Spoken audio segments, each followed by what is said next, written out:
بسم الله الرحمن الرحيم الحمد لله رب العالمين والصلاة والسلام على رسوله الكريم سيدنا محمد وعلى آله وصحبه أجمعين. Brothers and sisters in Islam, it is indeed wonderful to see the resolve in the community in action.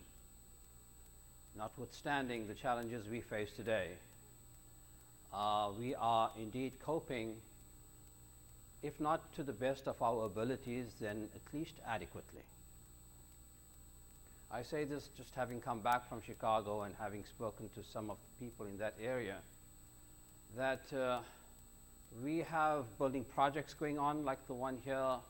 We have educational programs, and we are indeed continuing with our work, our schooling.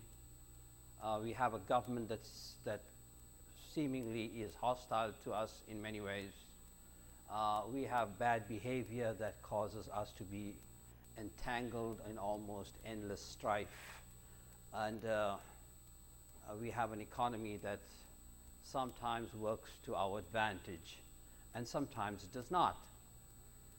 But notwithstanding all of this, we've made some good progress.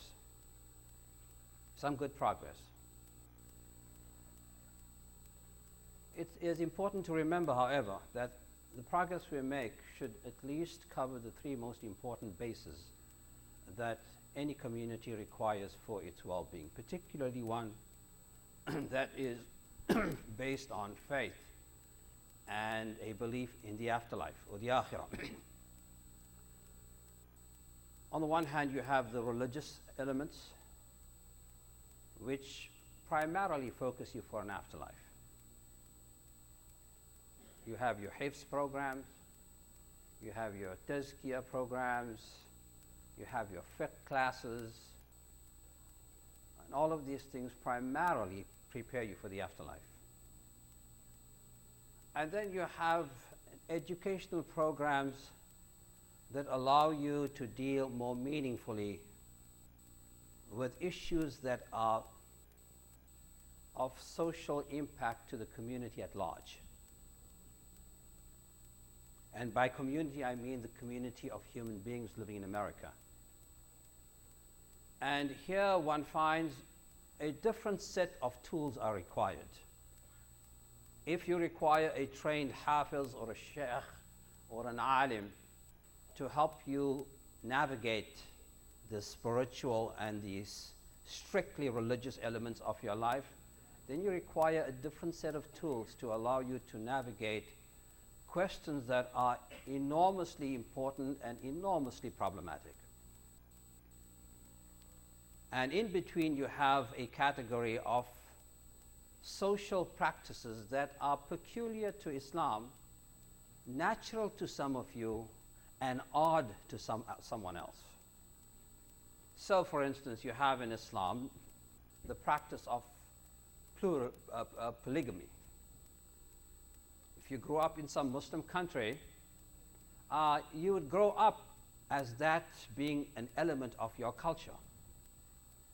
You might look at that personally, negatively or positively, but it is so entangled in Muslim culture in the East that you take for granted that this is part of Islam and certainly part of our culture and our civilization. But if you are a Muslim growing up in this country, the very idea of polygamy puts you at odds with your culture and your religion. The very idea of polygamy puts you at odds with your culture and your religion. And the tools required to address that mind are different from the tools you require to address another situation. At the broadest level, you have a huge challenge in this country with regard to something that everyone universally today and in the past has taken for granted. The Sharia is Islam and Islam is Sharia. The two are intertwined, they're almost melded together, they're indistinguishable from each other. But today we are fighting a losing battle, so it would seem, trying to make the point that Islam is good and Sharia is good. Because our antagonists have done a great job driving a wedge between the two. And you know as well as I do that it takes more than a sound bite to explain the complexities of certain things. I mean, our gathering here today is Sharia. Our fasting in the month of Ramadan is Sharia. Our Eid al-Adha is Sharia. Our saying Bismillah ar-Rahman ar-Rahim is Sharia. Our decapitating someone's head if he's found guilty of murder in the first degree, that too is Sharia. Our unwillingness to engage in any contract that has something to do with riba is Sharia. Our nikah is Sharia. How do we go out then and tell people, well, Sharia is good? Because Sharia is Islam. What our enemies have done very craftily is pick on those elements of Sharia that normal, average, modern human beings find problematic. Which brings me to my first point, that polygamy is social to you if you were born outside this country, in a Muslim country, or in a country where Muslim culture is predominant. India is a good example of that. India is not a Muslim country. It doesn't have a Muslim majority, but Muslim culture is dominant. It has a huge impact on Indian society, from the movie industry to the way they sing their songs, to the way they speak. All of those things have the unmistakable imprimatur of Islam and Muslim culture. So people accept that. But in this country, the very idea of one man having the right to marry more than one woman, and no woman having the right to marry more than one, is essentially, basically, at odds with the value systems of this country. So you require a different set of tools to educate our children and educate ourselves with regard to these three different streams, three different sets of tools. And when we activate those tools, we have to not take for granted some things. For instance, you cannot take for granted, and I'm sure that you've had this experience already, you cannot take for granted that your biological similarity translates into a cultural similarity. The fact that someone is the product of your loins, your son, your daughter, necessarily means that that person shares your culture. He does not. He does not. She does not. It is, the thing is that we don't think about this, but if you step back a moment and think about it, it's just unthinkable that someone who was raised in this country, and more importantly, went to kindergarten, that is the litmus test. Because this is where they bond. This is where their cultural values are shared through osmosis. This is where they come together to create what you'd call an American culture and an American mind. So they certainly come home and eat baklava, or they eat pakora. But there's an element of their very being. There's an element of their very being that is entirely American. That is entirely American. So that's the first very important fact that we have to remember. And the other is loyalty. I recall that the MSA became ISNA in the early 1990s based on the whole idea of loyalty. Because the MSA, as you can decipher from the name itself, Muslim Students Association, if you have students, you generally have people who have temporariness written all around them. They're temporarily here, they're temporarily at college, and they're ultimately going back to where they came from. And for most of you, I would imagine, you look old enough, that was going back to Hyderabad or going back to Malaysia and so on. And that kind of portability affected not just your physical being, but also your loyalty. Where does your loyalty lie? Does it lie in this country entirely? Or does it lie, do you have a mishmash of loyalties that are both local and foreign? That's the burden you and I carry as immigrants who moved into this country. Our children don't carry that burden. They're somewhat reluctant to share it, but ultimately their loyalties lie in the country in which they were born. They would not be human if they didn't have that connection. They would not be human if they did not have that loyalty. It is just inevitable. It is part of being human. It is part of a man standing outside Medina and forcing it that he could see Makkah as a human being, not as a messenger of Allah subhanahu wa ta'ala. And then Allah does him a great favor and shows him Makkah. Because he longed for his city of birth. He longed for his city of birth, sallallahu alayhi wa sallam. So this loyalty is, you should assume that our children have, and they ought to have, a loyalty to this country.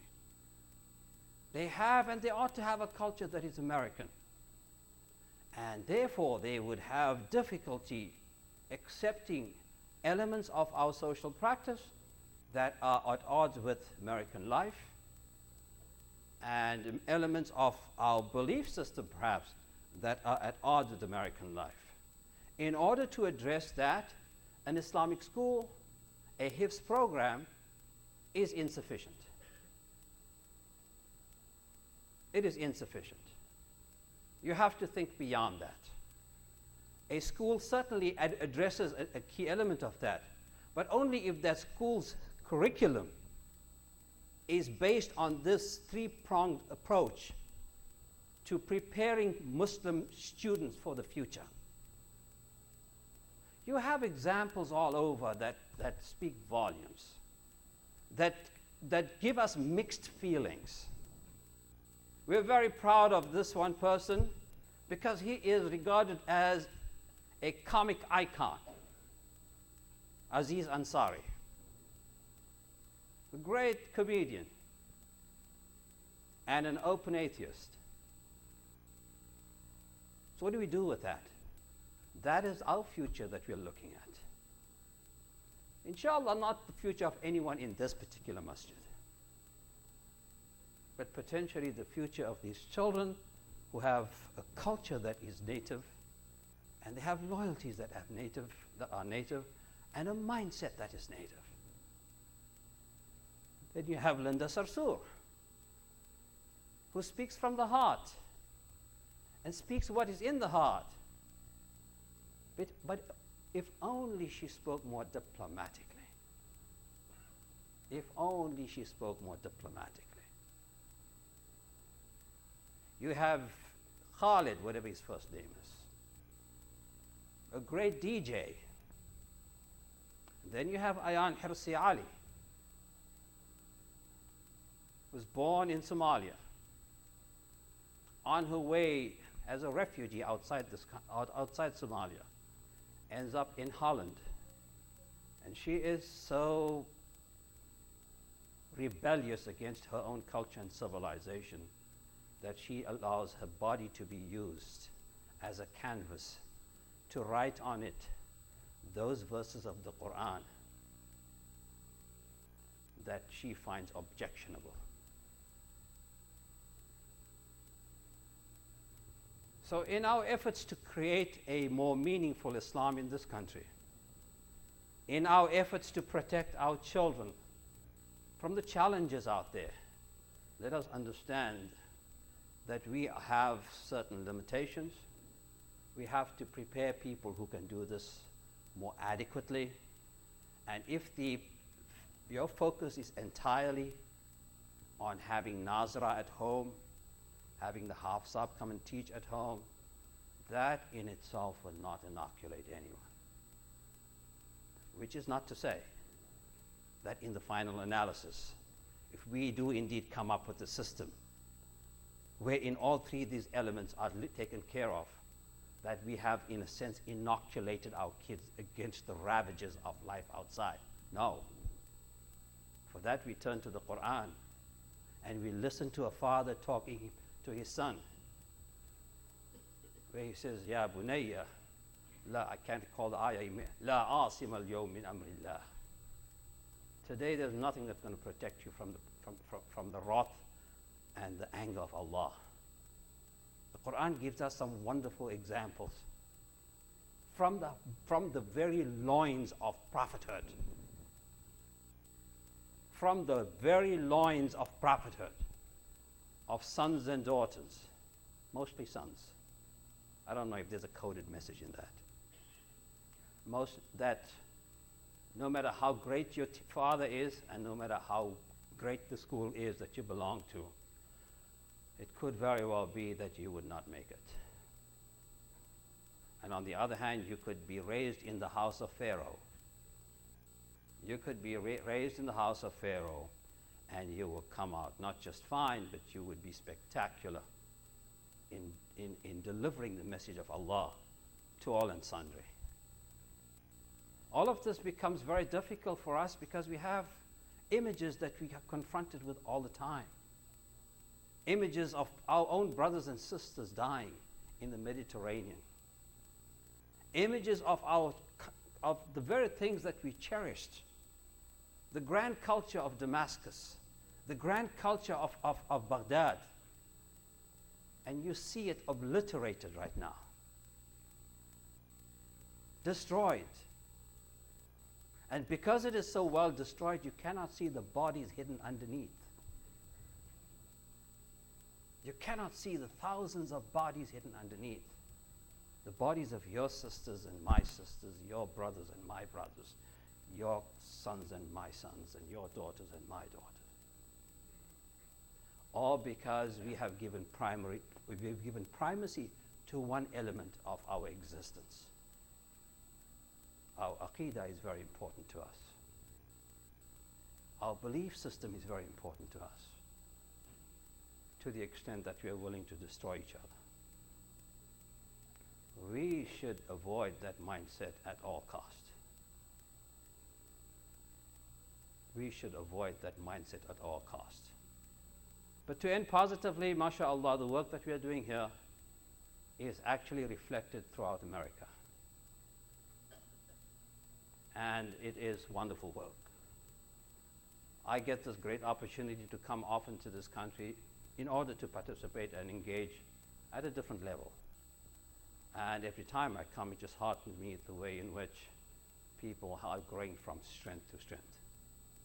So perhaps if you look at your own particular area, you might be despondent, but I can assure you, the drone image from the top is a lot more positive. Wa akhir da'wana alhamdulillahi rabbil alamin.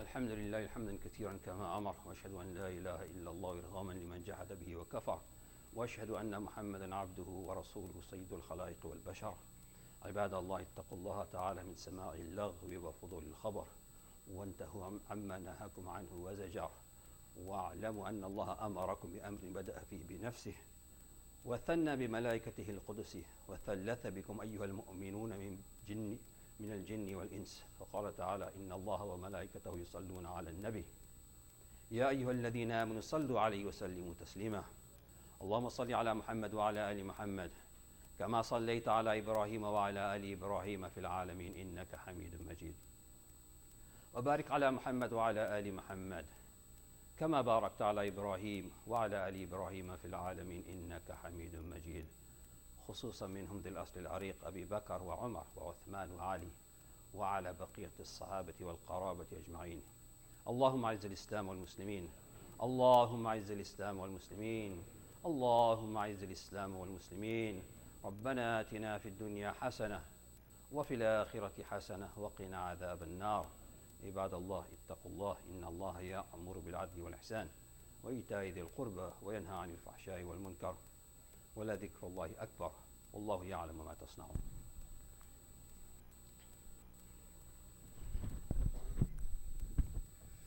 الله أكبر الله أكبر الله أكبر الله أكبر